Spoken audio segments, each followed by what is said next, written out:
He is not an RSS or BJP person. எதையும் அலசி ஆராய்ச்சி பண்ணும் கிடையாது. அவர் அரசியல்வாதி அல்ல, அவர் வழக்கறிஞராக பண்ணாரு. ப்ராசஸ் வந்துடுச்சுன்னு வச்சுங்க, எல்லா ஜட்ஜி மேலே நான் கூட எழுதி கொடுக்கலாம், ஒரு ஜட்ஜி மேலே நீங்க கூட ஒன்று எழுதி கொடுக்கலாம், உடனே அவன் மேலே என்கொயரி, அவன் மேலே அவனை இம்பீச்மெண்ட் பண்ணி, இதெல்லாம் வந்து ஒரு பூதாகாரமாக கிளம்பும். It will have a snowballing effect, boomerang ஆகும். 21 காலை என்று ராஜினாமா செய்தாரோ அன்று காலை 11:30 மணிக்கு ராஜ்யசபால பேசியிருக்காரு. அவருடைய சீட்ல 50,000 ரூபாய் கண்டுபிடிச்சாங்க ஒரு 6 மாசத்துக்கு முன்னாடி. அது இன்னும் யாராலும் கண்டுபிடிக்க முடியல. அது விசாரணை விட்டு பார்லிமெண்ட் உள்ள போலீஸ் போட முடியாது. ஜெகதீப் தங்கர் செய்வது அவருடைய கருத்து, அரசாங்கத்துடைய கருத்து அல்ல என்று. இவர் என்ன பண்ணாரு, என்னுடைய பிளேன்ல வந்து சரியில்லை, எனக்கு கொடுக்குது, எனக்கு பழைய பிளேனை கொடுக்குறாங்க, இது உடைச்சல், எனக்கு வந்து ஏர் கிராஷ் ஆனப்பறம் எனக்கு பயந்து போயிடுச்சு, எனக்கு எதனா ஆச்சுன்னா ரொம்ப ஆயிடும்ட்டு புது பிளேன் போகணும். அது பிரைம் மினிஸ்டர் சொல்லியிருக்காங்க. போய் பிரைம் மினிஸ்டர் போற பிளேன் தான் எனக்கு போகணும். ராஜ்நாத் சிங் கிட்ட சொன்னது, ஜெய்சங்கர் கிட்ட சொன்னது, சிவராஜ் சிங் சௌஹான் சொன்னது. நான் சொன்னேன் பாருங்க, ஒரு முன்னாள் கவர்னர், ஒரு தமிழ்காரர், சீஃப் ஜஸ்டிஸா இருந்த அந்த கம்ப்ளைண்ட் பண்ணது எல்லாம் சேர்ந்தது. அவர் ஒரு ஃபிட் ஆஃப் ஆங்கர் ரிசைன் பண்ணிட்டார். அரசாங்கத்திற்கும் ஜெகதீப் தங்கருக்கும் சண்டை. மு.க. ஸ்டாலின் முதலமைச்சர் அவர்களுக்கு இருக்கக்கூடிய வியாதியை சொல்லியிருக்காங்க. அது என்னங்கிறது யாருக்கும் வெளிப்படையில வரல. அவருக்கு உடல்நிலை முன்னேற வேண்டும், நான் பிரார்த்திக்கிறேன் என்று பிரைம் மினிஸ்டர் ட்வீட் போட்டதை தவிர பேசவும் பேசியிருக்காரு ஸ்டாலின் கிட்ட. அவங்க அம்மா புக்கை போட்டிருக்காங்க. அவங்க எங்க 108 பேருக்கு இது கொடுக்குறாங்க, விளக்கு கொடுத்துட்டு சுமங்கலிக்கெல்லாம். அது அவர் ஸ்டாலினுடைய உடல்நிலை கருத்து தானே அவங்க பண்றாங்க. ஆன்மீகம்னு அவங்க, அதனால தானே திமுக கொள்கையே ஆன்டி ஆன்மீகம், ஆன்மீகம் வந்துடுச்சே. ஆக மொத்தம் திமுகவுடைய சரிவு அதில் தானே இருக்குது. 2026 என்பது மோர் தேன் எடப்பாடி பழனிசாமி மு.க. ஸ்டாலினுக்கு அரசாங்கத்தை தக்க வைக்க வேண்டும், தன்னுடைய மகனுக்கு அந்த முடிச்சூட்டு விழா பண்ண வேண்டிய வேண்டும். அதையும் தவிர சில நிறைய பிரச்சனை இருக்குங்க. இளைய பாரத நேயர்களுக்கு வணக்கம். இன்னைக்கு நம்ம நேர்காணல நம்ம சிறப்பு விருந்தினர் மூத்த பத்திரிகையாளர் நம்ம டெல்லி ராஜகோபாலன் சார் அவர்கள் தான். சார் வணக்கம் சார். நமஸ்காரம். So fine sir. சரி, நீங்க எப்படி சார் இருக்கீங்க? நல்லா இருக்கேன், சௌக்கியமா இருக்கேன்பா. Okay sir. சார் என்ன சார், டெல்லியில மிகப்பெரிய பரபரப்பான விஷயங்கள்லாம் நிறைய போய்கிட்டு இருக்கு. இந்த டைம்ல மோடி அவர்கள் வேற லண்டன், இங்கிலாந்து பயணமா போயிருக்காரு. சார் எதற்காக தமிழ் சொல்லுங்க. நரேந்திர மோடியினுடைய பயணம் என்பது நைட்ல எல்லாம் டிராவல் பண்ணுவாரு, டே டயத்துல தான் மீட்டிங்ல இருப்பாரு. எல்லாம் இருந்தாலும் 3 நாள் பாருங்க, லண்டன்ல இருந்து மால்தீவ்ஸ், தமிழ்நாட்டுல இருந்து இங்க வந்துடுறாரு. கேரளா கூட போறாரு கேள்விப்பட்டேன். ஆக மொத்தம் அவர் வந்து அந்த காலில் வெந்நீர் கட்டின மாதிரி சுடு ஓடுவாரு. சின்ன பையன் மாதிரி தான் என்ன பண்ணிருக்காரு. ஆமா, 75 வயது ஆனாலும் அவருடைய ஒரு இளமை துடிப்பு என்பது கண்டிப்பாக இந்தியாவையும் குறிப்பாக தமிழ்நாட்டிற்கு மேல் இருக்கக்கூடிய ஒரு ஒரு காதல், மோதல் எல்லாமே இருக்குது அவருக்கு. தமிழ்நாட்டு மேல அன்பு இருக்கிறது அதிகமாக. Okay sir. சரி, இப்ப ஃபர்ஸ்ட் பார்த்தோம் அப்படின்னா நம்ம வைஸ் பிரசிடென்ட், அதாவது நம்ம சபாநாயகர்னுமே சொல்லலாம், நம்ம ராஜ்யசபா அவர்களுக்கு எதற்காக இப்ப திடீர்னு அவர் ராஜினாமா பண்றாரு. சரி, அவர் ராஜினாமா பண்ணாத கூட ஓகே சார், இல்லைன்னு சொல்ல. ஆனா ஹெல்த் கண்டிஷனால நான் ரிசைன் பண்றேன் அப்படின்ற மாதிரி ஒரு சொல்லிட்டு போறாரு. ஏன்னா அதுக்கு முன்னாடி நாள் தான் வந்து ராஜ்யசபால மிகப்பெரிய ஒரு அமளித்துமிழ் நடந்துட்டு இருக்கும்போது சூப்பரா எக்ஸ்பிளனேஷன் கொடுத்து, அதே மாதிரி ஒரு ஜட்ஜை கூட வந்து நீக்கணும் அப்படின்ற மாதிரி விஷயங்கள்லாம் பார்த்து பேசிட்டு போகும்போது உடனே அந்த 2 மணிலேருந்து 4:30 வரைக்கும் சம்திங் ஏதோ நடந்துருச்சு. அதனால வந்து நம்ம வைஸ் பிரசிடென்ட் வந்து ரிசைன் பண்றாரு அப்படின்ற மாதிரி குற்றச்சாட்டுகள் வைக்கப்படுது. சார் என்ன சார் நடந்துச்சாங்க? இளைய பாரதம் நேயர்களுக்கு விக்ரம் மூலமாக 3-4 முக்கிய செய்திகளை சொல்ல ஆசைப்படுகிறேன். ஜெகதீப் தங்கர் என்பவர் விவசாய குடும்பத்தில் வந்தவர், அதிகமான படித்தவர், வழக்கறிஞர், அனைத்தையும் நன்றாக அணுகுமுறை செய்பவர். மம்தா பானர்ஜியிடம் கவர்னராக இருந்ததால் மேற்கு வங்காளத்தில் நரேந்திர மோடி மம்தா பானர்ஜியின் புகாரின் பெயர் அவரை டெல்லிக்கு கொண்டு வந்தார். அவர் ஜேடியூல இருந்தார். He is not an RSS or BJP person. ஒன்று, அரசாங்கத்திற்கும் ஜெகதீப் தங்கருக்கும் கடந்த 3-4 மாதங்களாக பல குழப்பங்கள் இருந்தது. இரண்டாவது, ஜெகதீப் தங்கர் ஒரு அவசர கொடுக்கை, அவசரக்காரர், குயிக்கா நீ ஜெர்க் ரியாக்ஷன் பண்ணக்கூடியவர், எதையும் அலசி ஆராய்ச்சி பண்ணும் கிடையாது. அவர் அரசியல்வாதி அல்ல, அவர் வழக்கறிஞராக பண்ணாரு. இப்ப 24/7 அரசியல்வாதியா இருந்தாருன்னா எதுவா இருந்தாலும் அது எங்கிட்டயே மேடம் ஜெயலலிதா சொல்லியிருக்காங்க. டெல்லிக்கு வந்திருந்த போது எந்த அரசியல்வாதியா இருந்தாலும் எருமாட்டு முதுகல மழை பெய்ஞ்சா கூட அவனுக்கு தெரியாத மாதிரி இருக்கும், அவன் தான் அரசியல்வாதின்னு சொல்லுவாங்க. அந்த மாதிரி ஒரு சுருக்குன்னு பாட்டு உடனே ராஜினாமா பண்ணிட்டாரு.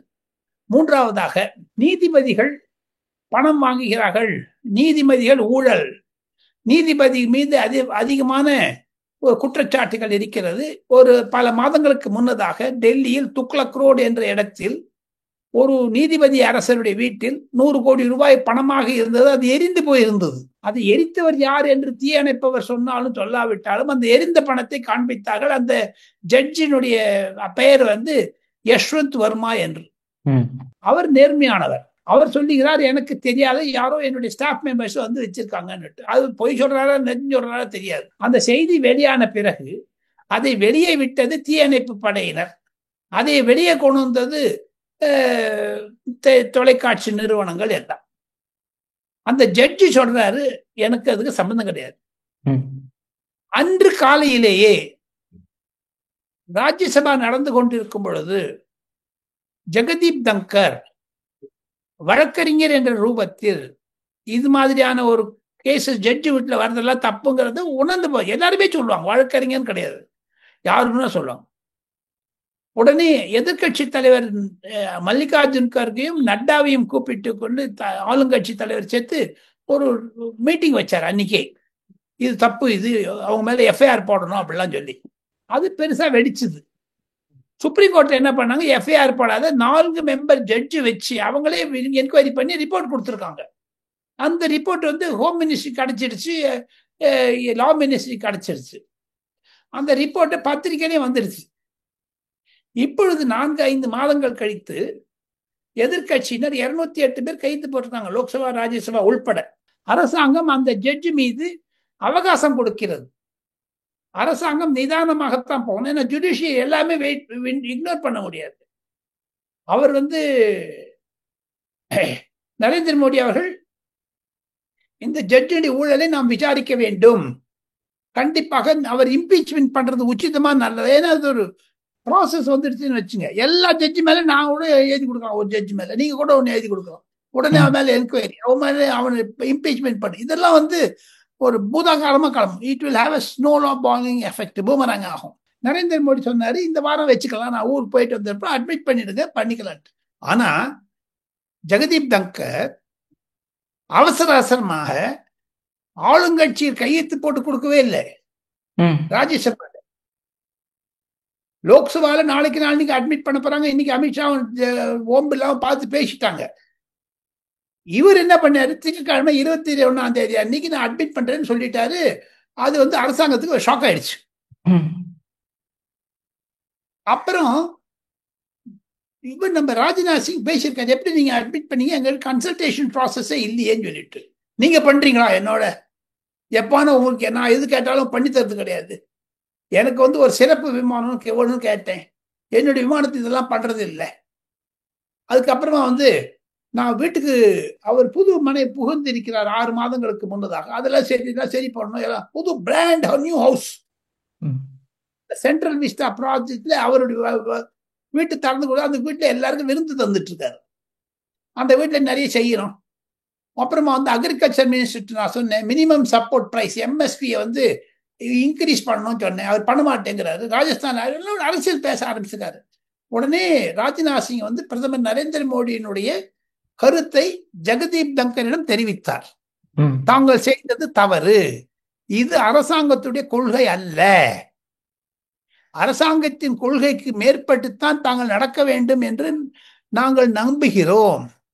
லோக்சபா ஸ்பீக்கர் இப்படி அட்மிட் பண்ணல, நீங்க அட்மிட் பண்ண 2 சைமல்டேனியஸா பண்ண நல்லா இருக்கும்னு சொல்லியிருக்காரு.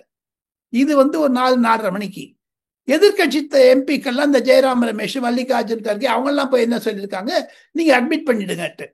இவர் ஜெகதீப் தங்கர் அந்த பெட்டிஷன்ல 21ஆம் தேதி காலை என்று ராஜினாமா செய்தாரோ அன்று காலை 11:30 மணிக்கு ராஜ்யசபால பேசியிருக்காரு. என்கிட்ட இந்த இது வந்திருக்குது, எனக்கு இந்த பெட்டிஷன், அதுல 2 கையெழுத்து, ஒரே ஆளு ராஜகோபாலன் 2 இடத்துல கையெழுத்து போட்டிருக்காரு. ஒரு உதாரணத்துக்கு சொல்றேன், விக்ரம் 2 இடத்துல கையெழுத்து போட்டிருக்காரு. நான் விக்ரத்தை போன் பண்ணி கேட்டேன், ஒண்ணுதான் போட்டேன்னு சொல்றேன். உன்னத்து யார் போட்டாரு? நீங்க நம்பர் என்கரேஜ் பண்றதுக்கு பண்றீங்களா? அப்படிலாம் பேசியிருக்காரு. அதை தவிர அபிஷேக் மனு சிங்வின்னு ஒரு ராஜ்யசபா எம்பி இருக்காரு, காங்கிரஸ்காரர். அவருடைய சீட்ல 50,000 ரூபாய் கண்டுபிடிச்சாங்க ஒரு 6 மாசத்துக்கு முன்னாடி. அது இன்னும் யாராலும் கண்டுபிடிக்க முடியல. அது விசாரணை வைக்க பார்லிமெண்ட் உள்ள போலீஸ் போட முடியாது. இவருடைய என்கொயரி பண்றாரு, காலம் எல்லா எம்பியும் நகர்ந்துட்டாங்க. அதை மேற்கோள் காட்டி ஜெகதீப் தங்கர் நான் மோஷனை அட்மிட் பண்றேன்னா சொல்லியிருக்காரு. அது அரசாங்கத்தினுடைய கொள்கை அல்ல. அதனால அரசாங்கம் சொன்ன உடனே எதிர்கட்சி தலைவரா சொன்ன உடனே நான் நாளை மார்னிங் பார்த்துக்கலாம், செவ்வாய்க்கிழமை பார்த்துக்கலாம்னு விட்டார். இது நடுவில் என்ன நடந்திருக்குதுன்னு தெரியலைங்க, ஆண்டவனுக்கு தான் வெளிச்சம். ஆனா ஜெகதீப் தங்கர் மேல இது ஒரு கதை. இது 21ஆம் தேதி ஜூலை மாதம் 2021 நடக்கிற கதை. ஒரு 3-4 மாதங்களுக்கு முன்னதாக ஒரு தமிழ்காரர், கேரளாவில் ஆளுநராக இருந்தவர், முன்னாள் சீஃப் ஜஸ்டிஸா இருந்தவர், ஒரு தன்னுடைய கொலிக்கு 2-3 பேரோடு சேர்ந்துட்டு 4 ஃபார்மர் சீஃப் ஜஸ்டிஸ் எல்லாரும் போய் ஜனாதிபதி முர்முடைய கதவை தட்டினாங்க. டொக்கு டொக்கு டொக்கு டொக்கு. அம்மா, எங்களுக்கெல்லாம் ஒரு அனீசியா இருக்குது. பிரதர் ஜட்ஜஸ், எனக்கு வந்திருக்கக்கூடிய சக்சஸர்ஸ், அந்த வர்மா நல்லவன், அவன் வீட்டுல 100 கோடி ரூபாய் இருக்குதுன்னு சொல்றாங்க. இந்த ஜெகதீப் தங்கர் ஒரே குதிக்கிறாரு, எஃப்ஐஆர் போடுங்கிறாரு போலீஸ். அது வந்ததுன்னா அந்த ஜட்ஜி அரெஸ்ட் பண்ணுவாங்க. அது ஜுடிஷியரி மேல இருக்கும். அந்த ஜட்ஜி எப்ப ஒத்துக்கலையோ எனக்கு அதுக்கு சம்பந்தம் இல்லைங்கிறாரு. சிபிஐக்கு கொடுன்னு சொல்றாரு. நாங்க எங்க என்கொயரி ரிப்போர்ட் பாத்தீங்கன்னா இதுல அவருக்கும் அந்த ஜஸ்டிஸ் வர்மாவும் சொல்லியிருக்கு. அந்த ஜஸ்டிஸ் வர்மா என்ன சொல்றாங்க சொல்ல மாட்டேங்கிறாங்க. அவர் சொல்றாரு இது ஒரு ஃபார்மர் சீஃப் ஜஸ்டிஸ்னுடைய பணம் அப்படிங்கிறாரு.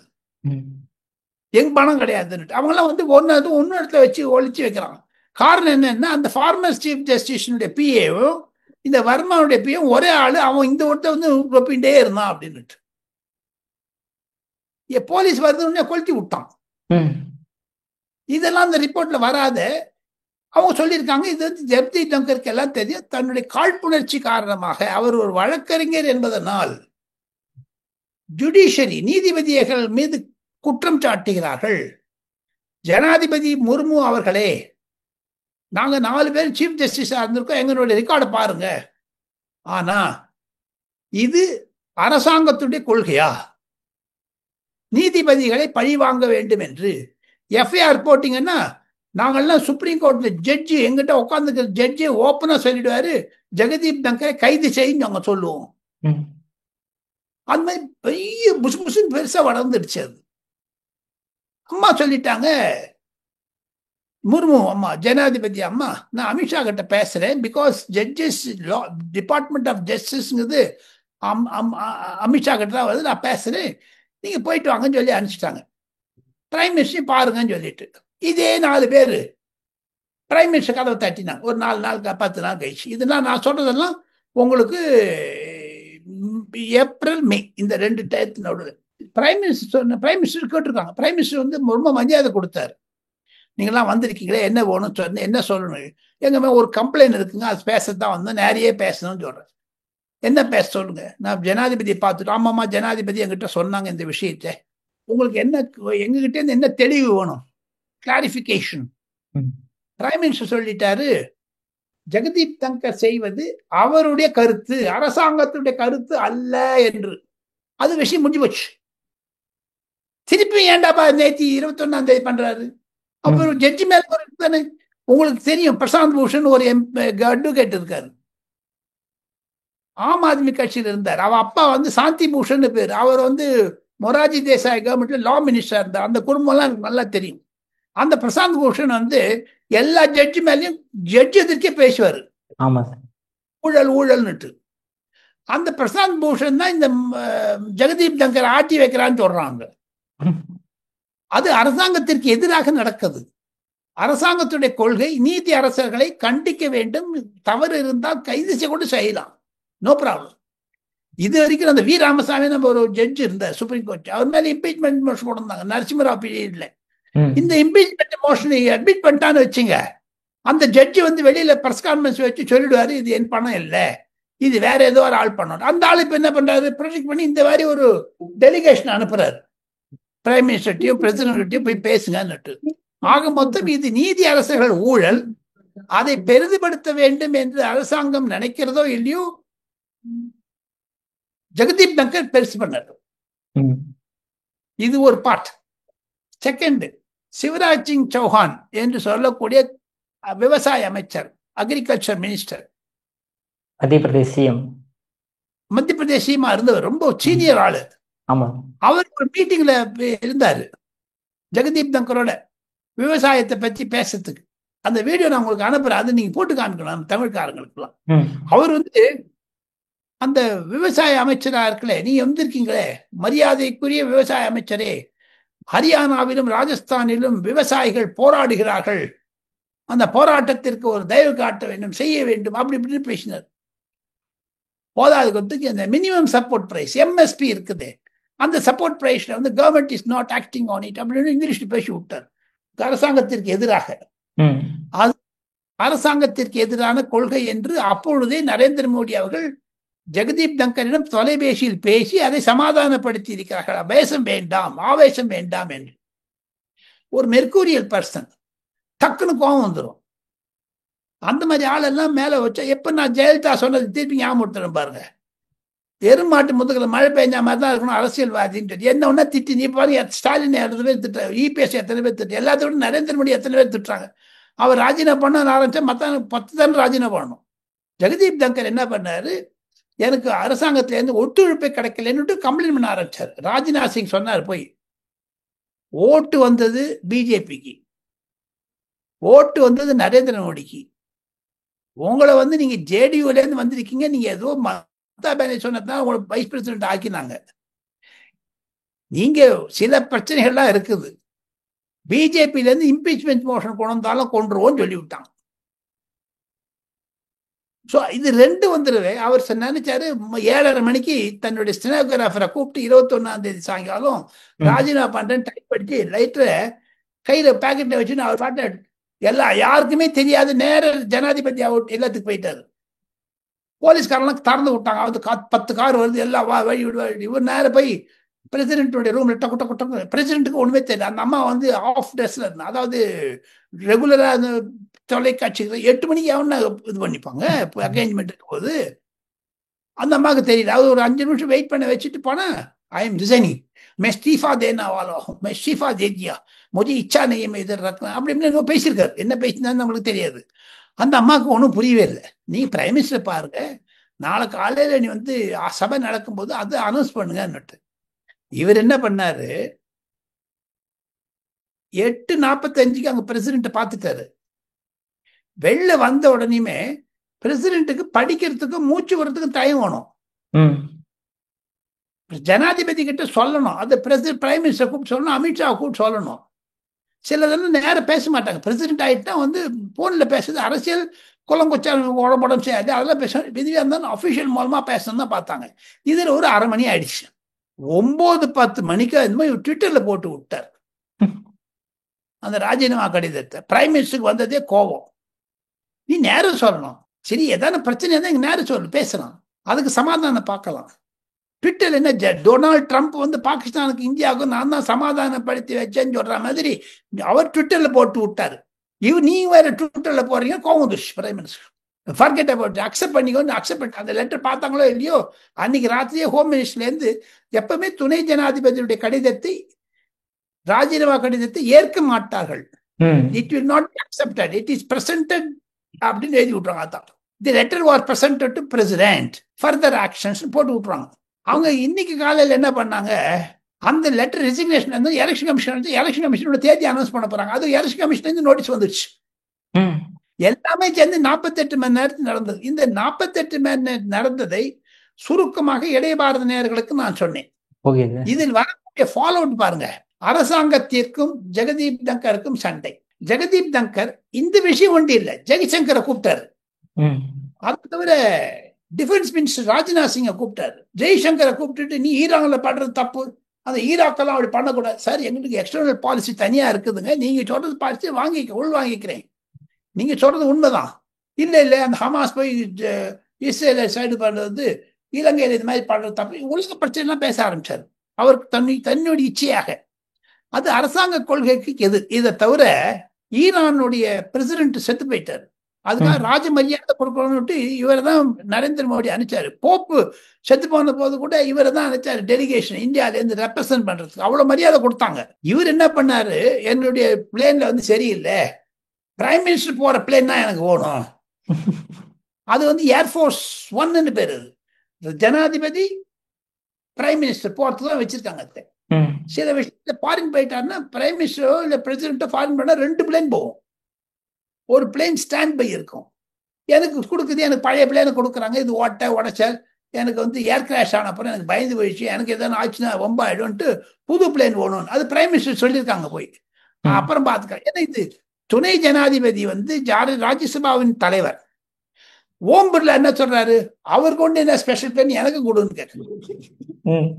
இது ஒரு 8ஆம் குட்டான கதையா உருட்டா சீதாவா போயிட்டு இருக்குது. இதுல என்ன ஆச்சுன்னா விக்ரம் சொல்லிட்டார் பிரைம் மினிஸ்டர், இருக்கிற பிளேன் தான் இருக்கும் அப்படின்னு. ஸோ ஆக மொத்தம் இதெல்லாம் ஒண்ணு சேர்ந்தது. ராஜ்நாத் சிங் கிட்ட சொன்னது, ஜெய்சங்கர் கிட்ட சொன்னது, சிவராஜ் சிங் சௌஹான் சொன்னது, நான் சொன்னேன் பாருங்க, ஒரு முன்னாள் கவர்னர், ஒரு தமிழ்காரர், சீஃப் ஜஸ்டிஸா இருந்த அந்த கம்ப்ளைண்ட் பண்ணது எல்லாம் சேர்ந்தது. அவர் ஒரு ஃபிட் ஆஃப் ஆங்கர் ரிசைன் பண்ணிட்டார். இதுதாங்க பின்னணி. Okay sir. இப்போ வந்து இப்போ வைஸ் பிரசிடென்ட் வந்து ரிசைன் இந்த மாதிரி விளக்கமா எனக்கு தெரிஞ்சது ஒரு 10%. வந்து இளைய பாரத நேயர்களுக்கு முதல் முறையாக எந்த தொலைக்காட்சியிலும் வராதது நான் முதலில் உங்களுக்கு தான் சொல்லுகிறேன். இதுதான் வர்ணித்தது காரணம். இப்பதான் எல்லாம் வெளில வருது, ஒண்ணுன்னா. எங்க அப்பா குதிரைக்குள்ள நான் ஒவ்வொருத்தரும் சொல்ல ஆரம்பிக்கிறேன். நாளைக்கு பார்லிமெண்ட் ஆரம்பிச்சதுன்னா அவன் பேசுவான். இதுல ஜெகதீப் தங்கருக்கு வந்து எதிர்கட்சி தலைவராக இருக்கிறீங்க. அவன் வந்து அரவிந்த் கெஜ்ரிவால் பார்த்தாரு. புது வீடு அவர் கட்டி கொடுத்துருக்காங்க. அது புது லஞ்சு கொடுத்தாரு அரவிந்த் கெஜ்ரிவாலுக்கு. மல்லிகார்ஜுன் கார்கேக்கு லஞ்சு கொடுத்தாரு. அதே மாதிரி உத்தவ் தாக்கரேக்கு லஞ்சு கொடுத்தாரு. அவன் கொடுக்கும்போது பேசிட்டு இருக்கும்போது நான் எல்லாம் சொல்லிட்டேன், விவசாய அமைச்சர் என்ன பேசுறது கேட்கறது கிடையாது, நான் ராஜ்நாட்டுக்கு சொல்லிட்டேன், ஜெய்சங்கரை கூப்பிட்டு பேசினேன், ஊரெல்லாம் பேச ஆரம்பிச்சாரு. எல்லாரும் காதல் விழுமல்லி போய் யாரு பேசினா அக்ஷர் தும்மினா கூட அங்க தெரிஞ்சிருமில்ல உடனே. போதாத வரைக்கும் போன மாசம் பொத்துன்னு கீழே விழுந்தாரு. உடல்நிலை சரியில்லை. பிரைம் மினிஸ்டர் போய் பார்த்தாரு. அப்ப சொன்னாரு, எனக்கு ஒரு ஆம்புலன்ஸ் வைக்கணும், என்னுடைய கான்வாயில வீட்டுல ஒண்ணு வைக்கணும். அது பிரைம் மினிஸ்டர் சரின்னு சொல்லி கொடுத்துட்டாரு. அவர் இப்ப வச்ச பின்னாடி ஒரு ஆம்புலன்ஸ் போகும் எமர்ஜென்சிக்கு. அது பிரைம் மினிஸ்டர் பிரசிடென்ட் தான் இருக்கு, வைஸ் பிரசிடென்ட்டுக்கு போகணும்னாரு. சரி, வைஸ் பிரசிடென்ட் கொடுத்தாச்சு. இவ்வளோ பண்ணிட்டு ஒரு 5th ஆங்கிள் ரிசைன்மெண்ட். இதுதாங்க விஷயம். ஓகே சார், சூப்பரான விஷயத்த சொன்னீங்க சார். இப்போ இந்த விஷயத்துல வந்து இப்ப அடுத்த கட்ட வைஸ் பிரசிடென்ட்டா யார் தேர்ந்தெடுக்கிறதுக்கான வாய்ப்பு இருக்கு சார்? அடுத்ததான் 3-4 பெயர்கள் வருகிறது. இன்று நான் தங்களுக்கும் அதை அனுப்பி வைத்தேன். எலெக்ஷன் கமிஷனுடைய டீடைல்ஸ் வந்துடுச்சு, பிரஸ் ரிலீஸ். அதுல வந்து dates as soon as possible போட்டாங்க. நான் கேள்விப்படுவது சுதந்திர தினத்திற்கு முன்னதாகவே கண்டிப்பாக துணை ஜனாதிபதி தேர்தல் நடக்கும். இதுல வந்து என்னன்னு கேட்டீங்கன்னா விக்ரம், ஒண்ணு மொத்தம் எலெக்ஷன் கமிஷன் இதில் நடுவில் வந்துட்ட அப்புறம் இனி துணை ஜனாதிபதி தேர்தலுக்கு யார் வருவாருங்கிறதுக்கு சொன்னதுக்கு முன்னதாக இளையவாத நேயர்களுக்கு ஒரு விளக்கம் தர ஆசைப்படுகிறேன். லோக்சபா ராஜ்யசபா எம்பி சேர்ந்து தாங்க இதுல எலக்ட்ரல் காலேஜ், புரியுதுங்களா? அவங்க தான் ஓட்டு போடணும். டோட்டலா 782 எம்பி இருக்காங்க, 782. நான் அந்த கிராஃபை உங்களுக்கு அனுப்புறேன், அதை போட்டு காமிங்க நம்ம நேயர்களுக்கு. Okay sir. லோக்சபால 542 சீட், ராஜ்யசபால 240 சீட் வேகன்சி எல்லாம் இருக்குதுங்க. இப்போ மொத்தமும் கூட்டி பாத்தீங்கன்னா என்டிஏக்கு 427 பேர் இருக்காங்க, புரியுதுங்களா? லோக்சபால 293 பேர், ராஜ்யசபால 134 பேர். ஆனா அப்போசிஷனுக்கு 355 பேர் தான் இருக்காங்க. ரொம்ப ஈஸியா 72 வாக்கு வித்தியாசத்தில் நரேந்திர மோடியினுடைய வேட்பாளர் துணை ஜனாதிபதி ஆவார், புரியுதுங்களா? இதுல ஒரு சின்ன பிரச்சனை என்னன்னு கேட்டீங்கன்னா, சந்திரபாபு நாயுடு, நிதிஷ்குமார் அவங்க 2 பேரும் சம்மதம் வாங்கி ஆகணும். சம்மதம் கொடுத்துருவாங்க. அவன் ஒரு RSS காரனை போடுறேன்னு சொல்லுது, இதான வம்பு பண்ணுவாங்க. இப்போ இந்த SIRல தெலுங்கு தேசம் வம்பு பண்ணுது.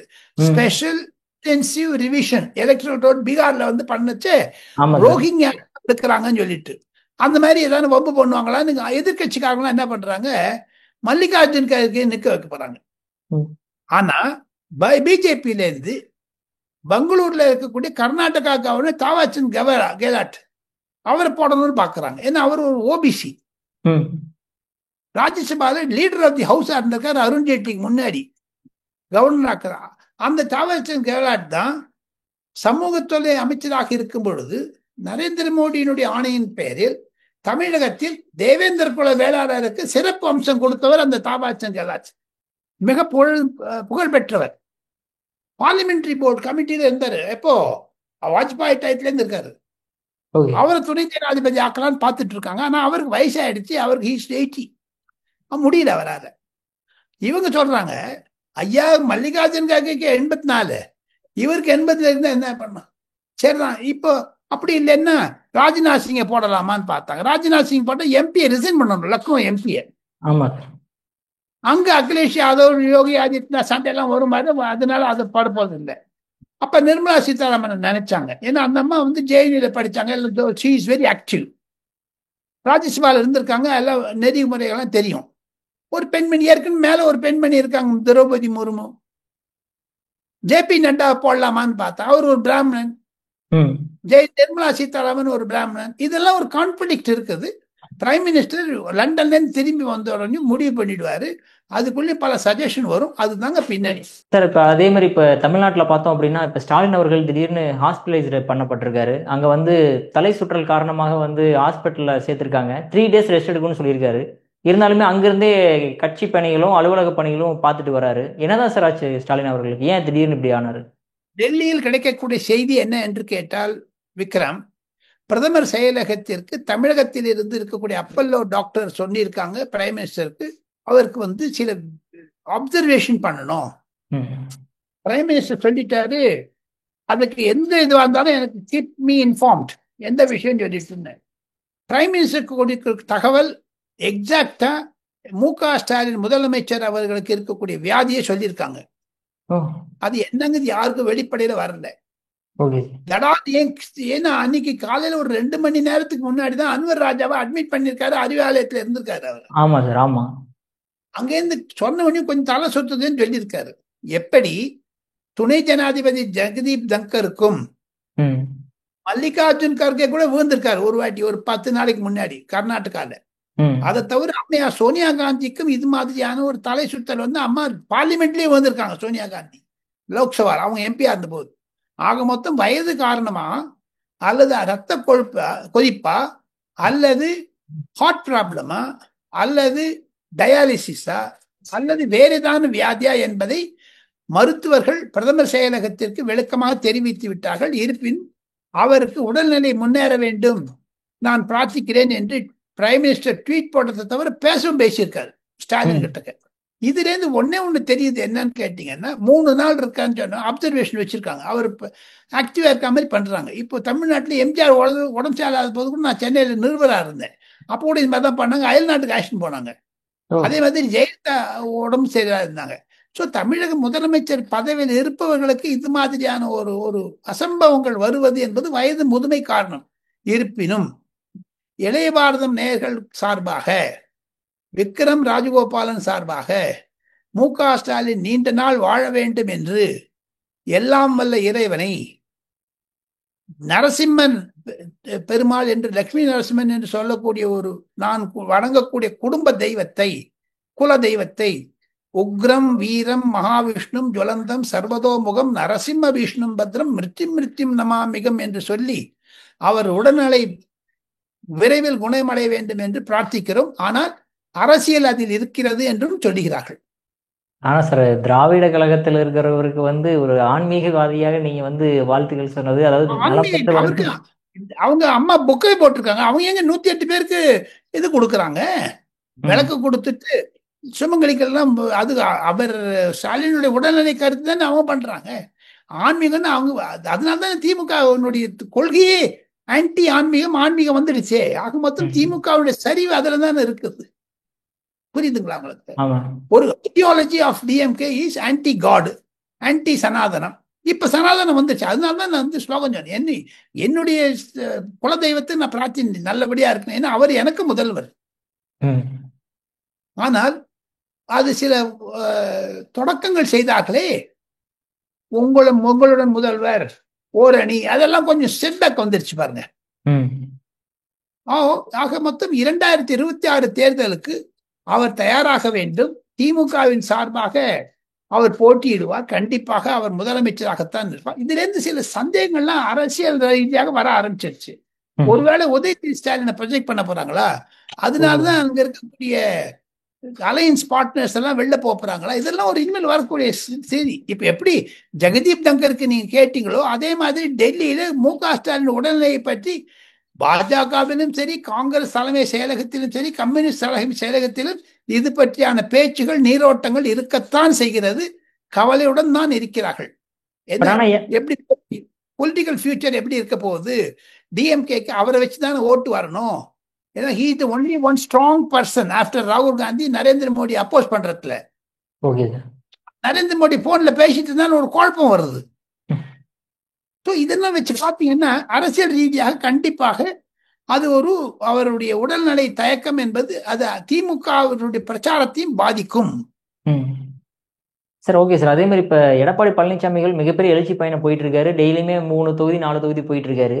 இதே மாதிரி ஸ்டாலின் அவர்களுமே வந்து குணமடைஞ்சு வந்து போவார்னு நினைக்கிறீங்களா? கண்டிப்பா போவார். அரசியலாச்சா சும்மா 2026 என்பது மோர் தேன் எடப்பாடி பழனிசாமி மு.க. ஸ்டாலினுக்கு அரசாங்கத்தை தக்க வைக்க வேண்டும், தன்னுடைய மகனுக்கு அந்த முடிச்சூட்டு விழா பண்ண வேண்டும். அதையும் தவிர சில நிறைய பிரச்சனை இருக்குங்க. அப்போசிஷன் இப்ப பாருங்க, இடி எல்லாம் சைலண்ட் ஆயிட்டாங்க சுப்ரீம் கோர்ட்டுடைய நடுமுறைனால. அந்த இடி ஆக்டிவ் ஆயிடுச்சுன்னா இப்ப அவங்க குடும்பம், கட்சி எத்தனையோ இருக்குது பாருங்க. தடால்னு அந்த சிவா வளர்றாரு பாருங்க. அதே மாதிரி நம்ம இவர் இருக்காரு பாருங்க, அந்த பொன்முடி வாயால் வளரிட்டாரு, சைவம் அணைவம் சொல்லிட்டு அவங்களாம் ராஜினாமா பண்ணிட்டாங்க. இதெல்லாம் தான் அவருக்கு மனசுல இருக்கக்கூடிய, அதனாலதான் உடம்புக்கு வருது அவருக்கு. இந்த திருச்சி சிவா செஞ்ச வம்புனாலே அவருக்கு உடம்பு வந்துருச்சு. அப்படிதான் சொல்றாங்க டிஎம்கே எம்பி பார்லிமெண்ட்ல. Okay sir. சார், உங்க அற்புதமான கருத்துக்களை இளைய பாரதம் பகிர்ந்ததற்கு மிக்க நன்றி சார். தேங்க்யூ.